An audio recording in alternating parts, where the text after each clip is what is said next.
Buenas, les saluda la ingeniera Rosana Gauto y el día de hoy estaremos viendo la segunda parte del ejercicio 7.11 de tornillo y elementos de unión de la cátedra Elementos de Máquinas de Fiuna.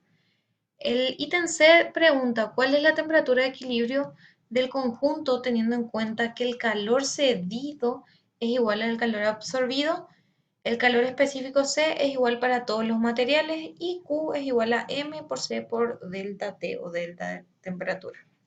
Bueno, tenemos acá nuestro tornillo, ¿verdad? Nos está preguntando cuál es la temperatura de equilibrio. ¿Por qué?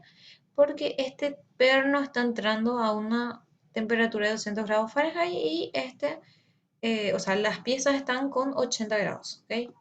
Bueno, entonces siendo el dato Q cedido igual a Q absorbido y la fórmula del calor, entonces, ¿qué vamos a tener? Lo cedido va a ser del perno. Entonces, QB representamos y lo absorbido va a ser la suma de todos los calores de las piezas, que son la pieza 1 y 2, la junta intermedia y las arandelas, ¿ok? Por eso tenemos esta ecuación. Reemplazando el del perno, tiene una masa igual a M, el valor C que es igual para todos, y la variación de temperatura es la temperatura eh, del perno menos la temperatura de equilibrio, ¿ok? Y en cuanto a la pieza 1 y 2, la masa que es dato es 6M, C y la variación de temperatura es temperatura de equilibrio menos la temperatura de la pieza inicial que era el dato. Luego tenemos la junta que es M sobre 3, C y lo mismo, la variación de temperatura de todas las piezas es igual. Y para las arandelas, como son dos veces la masa de la arandela, que era m sobre 5. Ok, bueno, despejamos, o sea, en realidad colocamos lo que serían los datos, la temperatura del perno y de las piezas. Metemos todo en esta ecuación, tenemos de esta manera.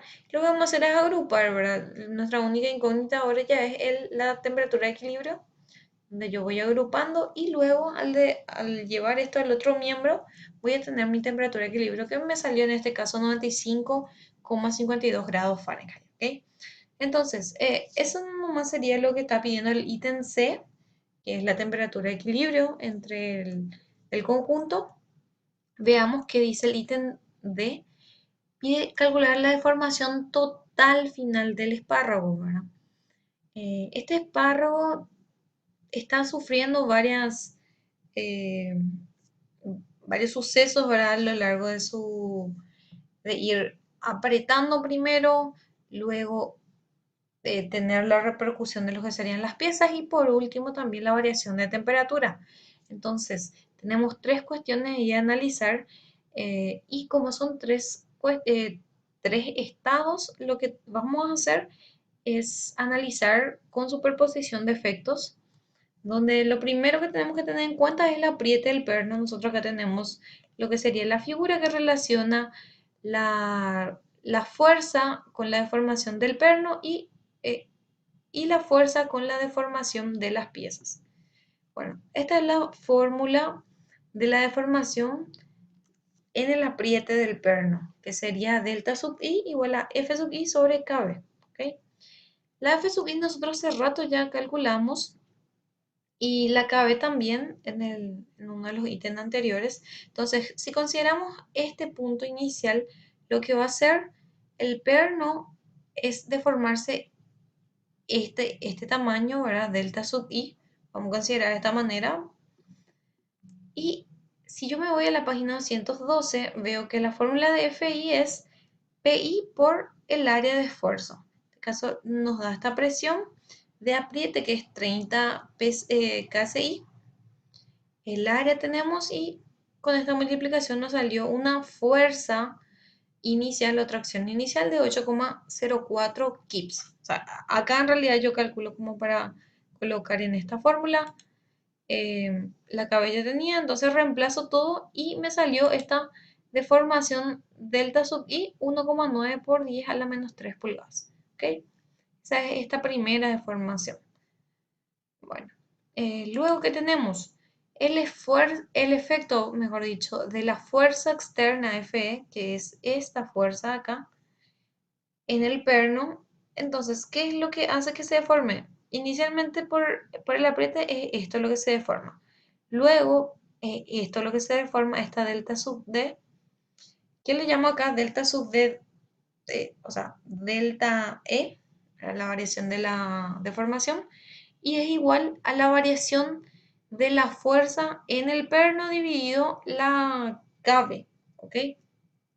Entonces, esto vuelve a deformarlo un poco más. Ven que acá primero se deforma esto, luego se deforma esto de acá, y es como aumentarle nuevamente la deformación o volver a traccionar el perno, donde la delta F sub B según fórmula es Fe por esta relación KB sobre KB más KC.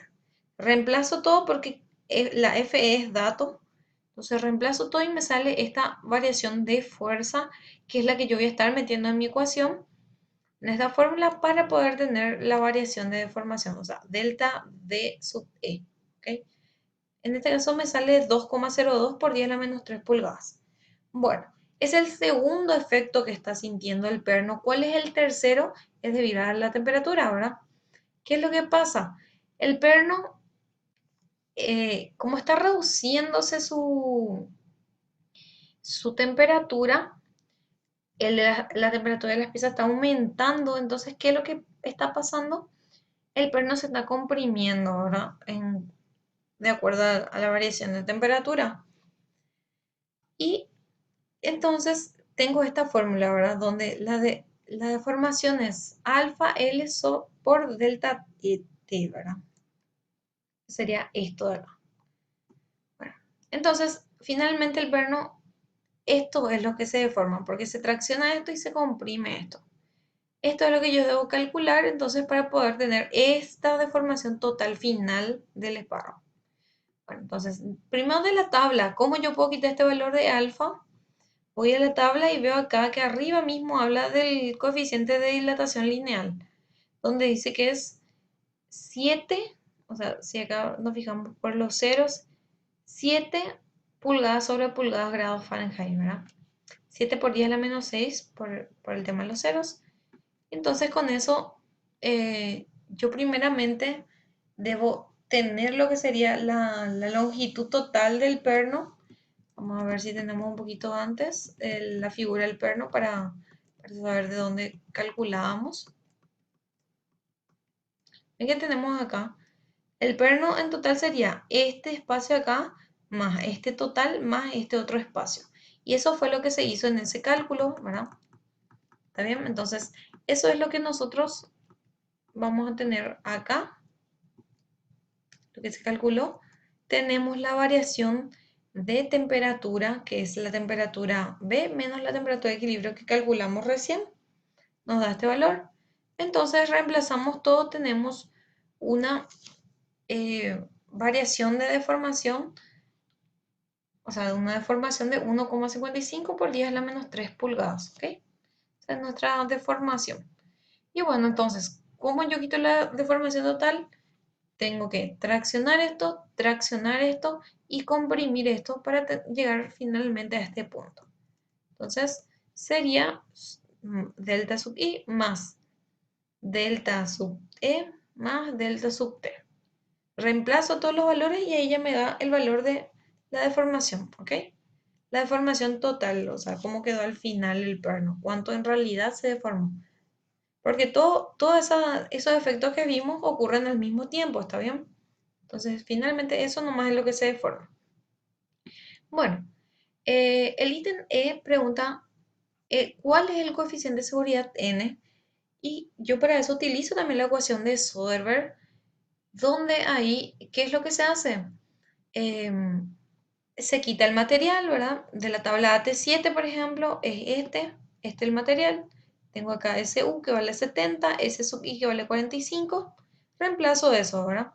La resistencia de la fatiga es igual porque 0,5 es SU por ser a 0. Acá la diferencia con lo que sería la unidad 1 es que el valor de la resistencia a la fatiga SN es el factor de carga, que es una tracción, o sea, es axial, por el factor de seguridad que se dan los tornillos, que es 0,85, y Sn', que es 35, ¿está bien? El factor de carga cuando es axial es 0,8, ¿sí? Por eso reemplazamos de esta manera y ya tenemos nuestra resistencia a la fatiga. Luego tenemos que calcular la KF, que es quitando de esta tabla, la tabla T12. Los datos que tenemos son que es endurecido y laminado y la rosca, ¿verdad? El tipo de rosca. Entonces, venimos acá, endurecido, laminado, tenemos que KF vale 3. Luego metemos, o sea, estas son las fórmulas de esfuerzo medio alterno, donde la fuerza media está dada por esta fórmula, que depende de FI delta FB, que es algo que ya tenemos, ¿sí? Quitamos eso reemplazando los valores. Lo mismo pasa con FA, que también esta es su fórmula. Reemplazamos y tenemos ahí el valor de FA. Reemplazamos ya acá, pero fíjense que el área de esfuerzo es A sub S, que es el que quitamos de la tabla AT14, ¿verdad? Hace rato. Entonces quitamos SM y lo mismo pasa con SA, ¿sí? Metemos toda la ecuación y de ahí despejamos el valor del número de Sommerfeld n, perdón, el factor de seguridad, que en este caso sale menor a 1, entonces existe peligro de falla en el espárrago, porque recuerden que nosotros mínimamente tenemos que tener igual a 1, ¿ok? Está bien, bueno, continuamos los otros ítems en el próximo video.